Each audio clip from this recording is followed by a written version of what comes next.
Etsy just reported its third consecutive quarter of year-over-year marketplace growth.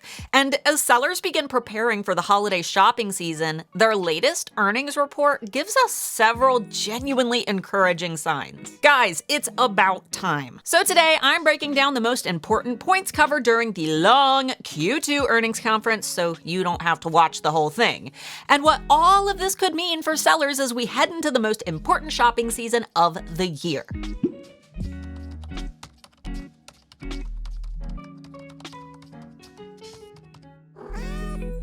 For those who are new here, my name is Starla, founder of the Handmade Alpha Academy for Etsy sellers and manager at erank.com, Etsy's most popular SEO tool. And hey, we talk about Etsy news, strategy, and the data that sellers need to make smarter decisions for their businesses. So if any of that sounds helpful, be sure to subscribe. Now, let's get into Etsy's second quarter results.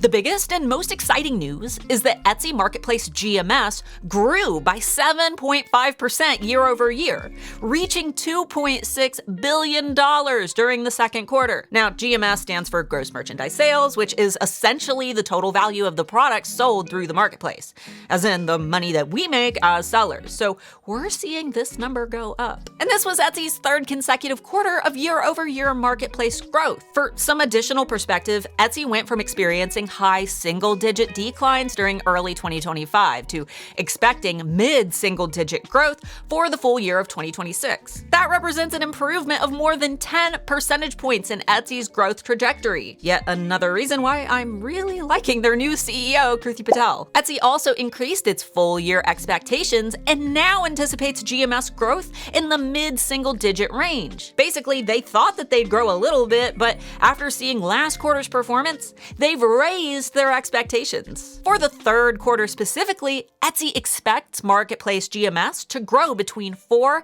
and 6% compared to last year. It's been a long time since we've seen this level of optimism from Etsy. And no, that does not guarantee that every seller will experience growth at the same rate. However, marketplace-wide growth is a much healthier environment for sellers than the consistent declines that we were discussing a year ago. During the Q&A portion of the earnings call, Etsy was also asked about tariffs and the pricing adjustments that many sellers have made in response to rising costs.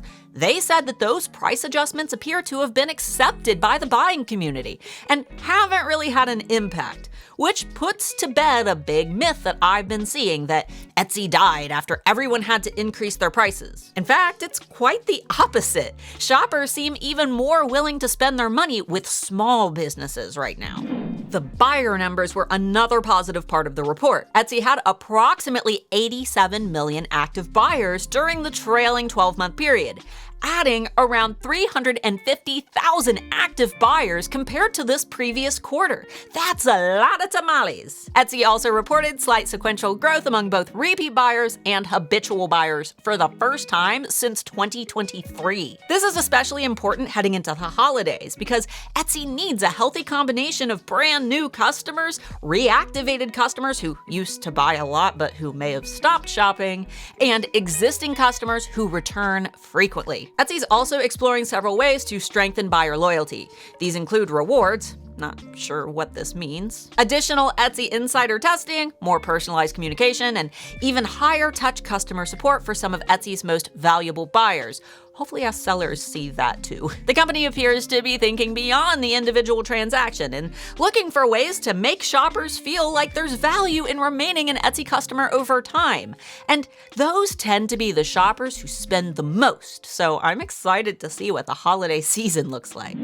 The Etsy app is once again my favorite bit of news from this quarter since it's seen the most growth in the last year. GMS generated through the mobile app increased by 12.5% year over year, and visits per monthly active user increased, orders per visit increased, and the app was responsible for approximately 47% of Etsy's total marketplace GMS. That means that nearly half of the money spent on Etsy right now is being spent through the app. Now, this may be because Etsy has been making major changes to the app's home feed in order to show buyers a greater variety of fresh and personally relevant products. In fact, during this quarter, Etsy began suppressing more than 80% of listings that individual shoppers had already viewed or engaged with. That change resulted in more favorites, listing views, and new searches without reducing overall marketplace sales. Which is great, because I remember a few months ago, Etsy was literally only showing me listings that I'd already viewed in the past, rather than new items that were relevant to searches I was actually making. In terms of the personalization I always talk about, Etsy's buyer profiles now cover more than 65 million shoppers. These profiles allow Etsy to understand more about each shopper's interests, relationships, shopping goals, seasonal needs, and current shopping missions, helping to match these customers with the right products. For sellers, my takeaway is that Etsy's creating more opportunities for fresh inventory to appear in front of shoppers who are likely to care about it. The platform is increasingly trying to match each product with the right person, which makes accurate categories, attributes, photography, titles, and overall listing quality even more important as we move towards the holidays.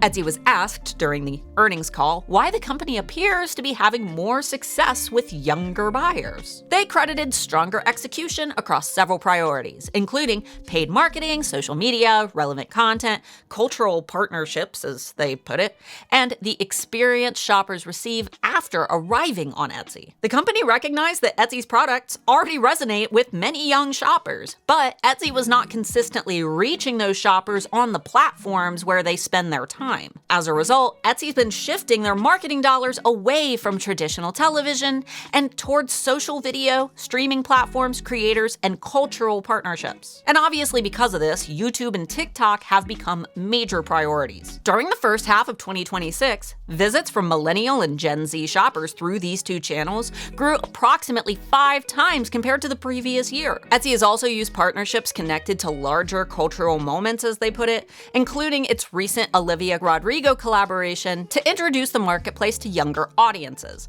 Now, I saw a lot of sellers freaking out about this collab, but keep in mind that this is an influencer who selected items from real Etsy sellers, built what was basically a collection of things that she liked, and marketed those things through her platforms as well as Etsy's platforms. There's literally no reason to be upset about new people learning about Etsy through influencers that they already like and trust. So this is a good thing that we'll likely see repeat with other influencers in the future. Remember, younger shoppers represent future habitual buyers, future wedding shoppers, future homeowners, future parents, and future gift buyers. So getting those shoppers onto Etsy is only part of the process. Etsy's improved home feed and richer buyer profiles are intended to give those new visitors a more personalized and compelling experience once they arrive. In Etsy's words, not mine. I'm just happy to see the number of buyers going up. One of the clearest themes throughout the presentation was Etsy's renewed focus on the human side of the marketplace. Again, it's about time. Etsy repeatedly emphasized creativity, craftsmanship, seller individuality, and the connection buyers feel when they understand who made a product and how it was created. Hey, if you're not doing these things and you aren't seeing results on Etsy, this should be a wake-up call. According to Etsy, showing more of the maker's process is one of the strongest ways to increase buyer trust, confidence, and perceived value. Etsy's even testing more seller-forward shopping experiences that could feature sellers, shop stories, videos, and production processes more prominently. Now, I've personally run into a few of these tests while shopping on Etsy where sellers are highlighted, and let me know in the comments if you've noticed them too, because as of right now, it seems to all just be in testing. On the algorithmic side, Etsy said that it's evolving how quality is handled within search and discovery. Etsy wants to move beyond repeatedly showing whichever listings have historically been the most popular, and instead surface the best products for each buyer's specific shopping mission. Again, personalization. This gives sellers another reason to take their shop story, about section, product photography, listing videos, and process content very seriously. Those elements help buyers understand the person and the creative process behind the product, which is becoming a more visible part of Etsy's overall strategy. Etsy ended the quarter with 5.7 million active sellers, representing 5.9% year-over-year growth and 2.6% growth compared to the previous quarter. Etsy said that active sellers grew for the second consecutive quarter, and that seller retention also improved. Yes, more Etsy sellers naturally means more competition, particularly within broad product categories. At the same time, Etsy is making it clear that relevance, quality, distinctiveness, customer service, and proven buyer demand will influence which sellers receive the strongest support, aka the most traffic and attention from shoppers. And apparently, Etsy is also planning to evolve the Star Seller program. As you know already, the current program primarily measures how a shop operates, including reviews, shipping transparency, and customer response. And now, Etsy wants to place more emphasis on what sellers offer, including distinctive inventory and products with demonstrated buyer demand. Interesting. Now, we don't have enough information yet to know exactly what those changes will look like, but sellers should expect Etsy to continue placing greater emphasis on the complete buyer experience.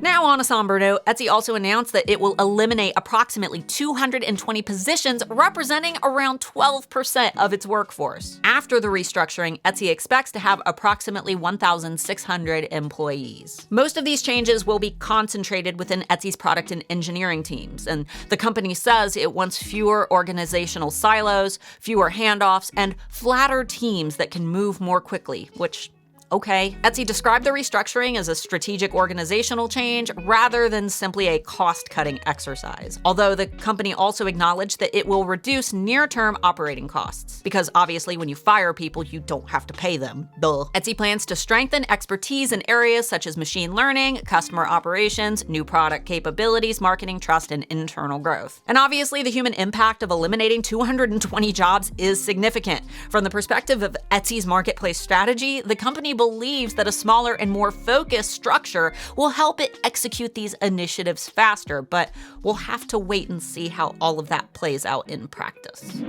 Overall, though, this was one of the more encouraging Etsy earnings reports that we've seen in quite some time, and I'm genuinely excited for the holidays. Marketplace sales are growing, new customer acquisition has accelerated, repeat and habitual buyers are beginning to improve, app engagement is through the roof, and Etsy's investment in reaching younger shoppers appears to be working pretty darn well. But most importantly for sellers, Etsy is placing a renewed emphasis on differentiated inventory, seller stories, overall craftsmanship, personalization, and the human connection that originally made Etsy special. You know, that whole thing that we've been begging Etsy to return to? Let me know in the comments which part of Etsy's earning report that you found the most encouraging, and whether you feel more optimistic about the upcoming holiday season. For me, it was definitely the bit about the app usage generating 47% of GMS, so I'm definitely going to be giving my own shop a look over from mobile before the holiday season begins. And hey, as always, be sure to hit the like button and subscribe for more Etsy news, updates, and strategy. Until next time, Pookie.